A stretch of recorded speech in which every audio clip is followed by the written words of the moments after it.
Hello everyone, আসসালামু আলাইকুম। Welcome to a very new blog of mine. এতদিন আমি ব্লগ দিতাম আমার ইউনিভার্সিটি নিয়ে, কিন্তু এখন থেকে আমার সমস্ত ব্লগই হবে শুধুমাত্র আমার নিজেকে নিয়ে। আমার থাম্বনেল দেখে নিশ্চয়ই আপনারা বুঝতে পেরে গেছেন যে আমি দেশের বাইরে চলে যাচ্ছি, এবং আমার আগেও যে পোস্টগুলো দিয়েছি যারা আমার রেগুলার ভিউয়ার তারা অবশ্যই এতক্ষণে জেনে গিয়েছেন যে আমি দেশের বাইরে যাচ্ছি। তো আমি কোথায় যাচ্ছি এগুলো সবই বলবো আজকের ভিডিওতে। প্রথমে এখন সকাল 7টা বাজে আমি বাসা থেকে বের হয়ে গিয়েছি, মানে আমার গ্রামের বাড়ি থেকে। এসে আমি আমার বাবার মেসে আসছি আর কি। তো এখান থেকে আমি সব আমার লাগেজ টাগেজ গুছায়ে একবারে রওনা দিব।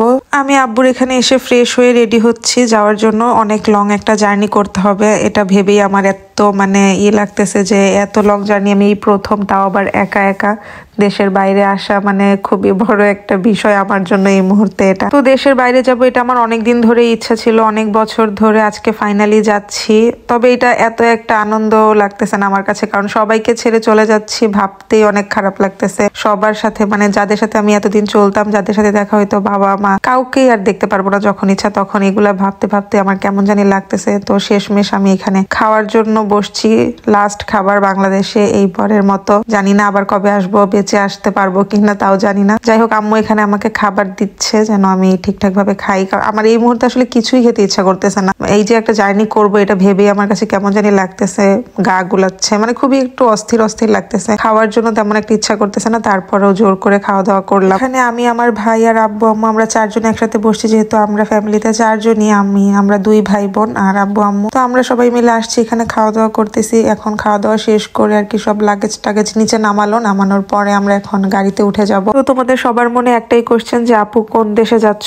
আমি এর আগে যে ছবিগুলো দিয়েছি বা ভিডিওগুলো দিয়েছি সেগুলোতেও তোমরা কমেন্ট করেছো যে আমি কোথায় যাচ্ছি। অনেকে আবার গেস করে ফেলেছো যে কোথায় যাচ্ছি। তো হ্যাঁ, আমি যাচ্ছি ইউরোপে, ডেনমার্কে। এখন আমি আপাতত যাচ্ছি ডিপেন্ডেন্ট ভিসাতে। আর এই ইনটেকে তো নিশ্চয়ই আর ভর্তি হওয়া সম্ভব না মাস্টার্সে, যেহেতু আমার রেজাল্ট দিল মাত্র কয়েকদিন আগে অক্টোবর মাসে, আর আমি সার্টিফিকেট তুললাম এই নভেম্বর মাসে। সো আমার ভর্তি হতে হবে নেক্সট ইনটেকে মাস্টার্সে। এটাই কারণ যে আমি আপাতত মাস্টার্স করছি না। অবশ্যই মাস্টার্স করব, কিন্তু নেক্সট ইনটেকে ইনশাল্লাহ, যদি সবকিছু ঠিকঠাক থাকে দোয়া করো। তো এখানেই তো আমার ফ্রেন্ডরা আসছে, সুমাইয়া আসছে আমাদের ক্লাসের। ও হঠাৎ করে কাকতালীয় ভাবে ওর সাথে বাসে দেখা হয়ে গিয়েছিল জেরিনের। সো ও আসছে আমাকে দেখতে, সি অফ করতে। আবার পিয়ালও আসছে, পিয়াল একটু লেট হয়ে গেছিল, ও আমাকে একটা গিফট দিয়েছে। জেরিনও আমাকে একটা ওয়াচ দিয়েছে। পিয়ালের দেওয়া গিফটটা আর কি আমার রেখে আসতে হয়েছে, কারণ ওয়েটটা একটু বেশি ছিল, কিন্তু জেরিনের ওয়াচটা আমি হাতেই পরে এসেছি। তারপরেও আমি অনেক বেশি ওয়েট এনেছি এটা নিয়ে। ইমিগ্রেশনের পরে আমার সাথে একটু ঝামেলা হয়েছে ওখানকার যে স্টাফ তাদের। আমি জানি না ওরা ইচ্ছা করে ঝামেলাটা করেছে, কারণ আমি এত বেশি ওজন নিচ্ছি। আর আব্বু আমার সাথে থাকায় ওরা ওই মুহূর্তে কিছু বলতে পারেনি। তো আব্বু যাওয়ার পরে একটু ঝামেলা করেছে, কিন্তু তাও যাই হোক আমি 3-4 কেজি নামিয়ে আবার আব্বুর কাছে ফেরত দিয়ে তারপর এসেছি। নর্মালি ইমিগ্রেশনের পরে কখনোই কোনো ঝামেলা হয় না, কিন্তু গেট দিয়ে ঢোকার সময় ইচ্ছা করে এই ঝামেলাটা করেছে, যাতে আমাকে দিয়ে 3-4 কেজি ওরা নামাবেই, ওদের এই একটা ইন্টেনশন। তো যাই হোক নামিয়েছি, পরে আসলাম। আর এই যে হ্যাসেলটা হয়েছে এটার কারণে আমি অনেক বেশি এক্সস্টেড হয়ে গিয়েছি। প্রথমে আমার একদম এত খারাপ লাগতেছিল, যাই হোক পরে আস্তে আস্তে ঠিক হয়ে গিয়েছে সবকিছুই। ট্রেনে উঠার পর আরেকটা ধাক্কা খেলাম, সেটা হচ্ছে আমার সিট কাটা ছিল উইন্ডো সিটে, কিন্তু কিভাবে জানি এটা একদম মিডিল রোয়ের মিডিলে একদম আমার সিটটা পড়েছে। 3টা রো থাকে, 3টা রোয়ের যে মিডিল রোটা, সেই মিডিল রোয়ের একদম মাঝের যে সিটটা সেটা আমার পড়েছে কিভাবে জানি, আমি জানি না। তো যাই হোক পুরা প্লেন ফুল ছিল, কিন্তু আমার 2 পাশে কোনো প্যাসেঞ্জার ছিল না। পুরা 3টা সিটে আমি একদম শুয়ে শুয়ে আসছি। এটা একটা ভালো জিনিস। পরে আমি ভাবলাম যে না, যাই হোক, যা হয়েছে ভালোর জন্য হয়েছে। তো উঠার পরে প্লেনে প্রথমেই একটা ইয়ারফোন দিল, তারপরে একটা এরকম বালিশ টাইপের কি জানি, এটার মধ্যে একটা ছোট্ট বালিশ ছিল, কুশন টাইপের বালিশ আর কি। তারপর গায়ে দেওয়ার জন্য একটা কম্বল টাইপের, কি এখানে গামছা নাকি কম্বল, এটা কি ছিল আল্লাহ জানে, পাতলা কম্বল আর কি, ওইটা দিছে। তো এটা আমি আর গায়ে দিইনি, আমার কাছে এগুলা কেমন জানি লাগে, প্লেনের জিনিস এগুলা গায়ে দিতে। যাই হোক, ওঠার 1 ঘন্টার মধ্যেই ডিনার নিয়ে আসছে। আমি নর্মালি শুনছি যে প্লেনের খাবার একদমই মুখে তোলার মতো হয় না, তো আমি এটা নিয়ে একটু ভয়ে ছিলাম। চিকেন আর বিফ দুইটার মধ্যে অপশন ছিল, তো আমি বিফ নিয়েছি। এখানে টোটাল 4-5টা আইটেম ছিল, আর আমি ড্রিঙ্কস নিয়েছিলাম 2টা, একটা অ্যাপেল জুস যেটা কিনা আমার ভালো লাগে নাই একটু, আর একটা কোক নিয়েছি। আর এখানে কি কি আইটেম ছিল আমি দেখাচ্ছি। এই যে বিফটা একটা প্যাটি টাইপের ছিল, ভালোই ছিল খাইতে। আর এখানে হচ্ছে বয়েলড ক্যারট আর হচ্ছে বয়েলড পটেটো, এই 2টা ছিল একসাথে। ওগুলোও ভালোই ছিল, খারাপ ছিল না। বিফটা কিন্তু ভালোই লাগছে আমার কাছে, খারাপ লাগেনি। আর এই যে পাস্তাটা যে এটা জাস্ট বয়েল করে এটার উপর মেয়োনিজ আর কি মিক্স করে দিয়ে দিয়েছে, আর কিচ্ছু দেয় নাই। আর বাকি যে সবজি ছিল এটার মধ্যে কিছু, এগুলা সবই একদমই কাঁচা ছিল। তো এটা ছিল তাও খারাপ না, মানে মোটামুটি আর কি। যাই হোক, খাইতে তো হবে এখন, সারা রাত অনেক বড় একটা জার্নি, না খেয়ে তো থাকা যাবে না। কিন্তু এই ডেজার্টটা আমার কাছে একদমই ভালো লাগেনি, কেক টাইপের। আমি এমনিতেও মিষ্টি জাতীয় খাবার তেমন একটা পছন্দ করি না, তারপরেও যারা পছন্দ করে তাদের কাছে হয়তো ভালো লাগতে পারে, আমার কাছে ভালো লাগে না। আমি 2-3 চামচ খেয়ে আর খাইনি। একটু পরে ওরা আবার আমাকে কফি দিয়ে গেল, তো কফিটা মিক্স করে আমি বানিয়ে নিলাম যেভাবে আমার পছন্দ, এভাবেই একটু চিনি কম দিয়ে। তো কফি খেতে খেতে আমি চিন্তা করছিলাম যে এখন কি করব। আর যেহেতু মানে বাংলাদেশ সময়ে এখন মানে সন্ধ্যা, তো আমার একটু ঘুমও আসতেছিল। আর ওই এয়ারপোর্টের যে কাহিনীটা হলো ওটা নিয়ে আমি একটু চিন্তা করতেছিলাম যে হইলোটা কি আমার সাথে। যাই হোক, চলো তোমাদেরকে এয়ারপোর্টের ওয়াশরুম দেখাই। যেমনটা তোমরা অলরেডি সবাই শুনছো যে এয়ারপোর্টের ওয়াশরুম খুবই ছোট হয়, তো সেটাই শুরু হইতেই শেষ। একটু পরে প্লেনের সব লাইট অফ করে দিয়েছে যেন সবাই নিজেদের মতো ঘুমাতে পারে।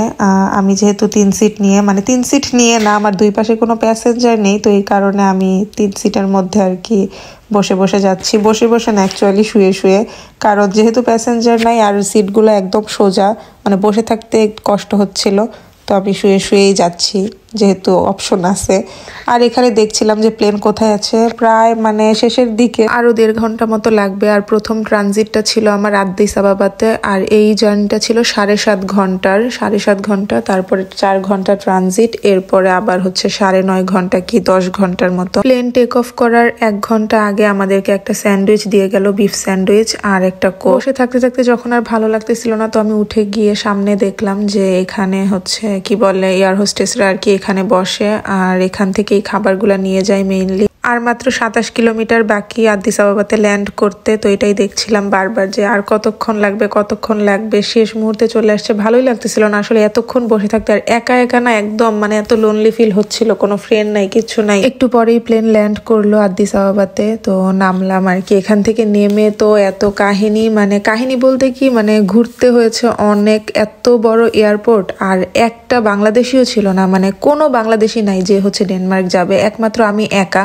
মানে এমন না যে কোনো হ্যাসেল হয়েছে খুঁজে পেতে, এরকম কিছু না, কিন্তু এত দূরে, মানে আমার যেই জোনটা, যেই গেটটা, ওটা এত দূরে, হাঁটতে হাঁটতে প্রায় 1 কিলোমিটার পর্যন্ত মানে হেঁটে যাওয়া লাগছে। ফাইনালি আমি আমার জোনের সামনে এসে বসলাম। এখানে আমাকে প্রায় 3.5 ঘন্টা মতো আরো ওয়েট করতে হবে। এখানে বসে আমি ফ্রি ওয়াইফাই কানেক্ট করে বাসায় সবাইকে ফোন দিলাম, ফোন দিয়ে জানালাম যে আমি ট্রানজিটে বসে আছি, মানে সেফলি অন্তত অর্ধেকটা ল্যান্ড করেছি, আরো বাকিটা যেতে হবে। তারপর নেক্সট প্লেনে উঠার পালা, যেখান থেকে আমাকে ডিরেক্ট নিয়ে যাবে হচ্ছে কোপেনহেগেনে ডিরেক্ট বলতে মাঝখানে আবার ওদের একটা স্টপেজ আছে অস্ট্রিয়ার ভিয়েনাতে, তারপর সেখান থেকে আবার 1 ঘন্টার জার্নি হচ্ছে কোপেনহেগেন। মানে আমাকে নামতে হবে না, জাস্ট প্লেন ওখানে থামাবে, যারা অস্ট্রিয়াতে যাবে তারা ওখানে নেমে অস্ট্রিয়া যাবে, আর আমরা পরে কোপেনহেগেন আসবো। এইবারের জার্নিতে আমার সিট পড়েছে উইন্ডো সিটে ঠিকই, কিন্তু একদম মানে প্লেনের যে পাখাটা ওটার সাথে, মানে হয় আমাকে একদম সামনের যেই জানালাটা ওটা দিয়ে দেখতে হয়, তা না হলে পেছনের জানালাটা দিয়ে দেখতে হয়, তা নাহলে আমার শুধু ওই প্লেনের পাখাটা দেখা যায়। মানে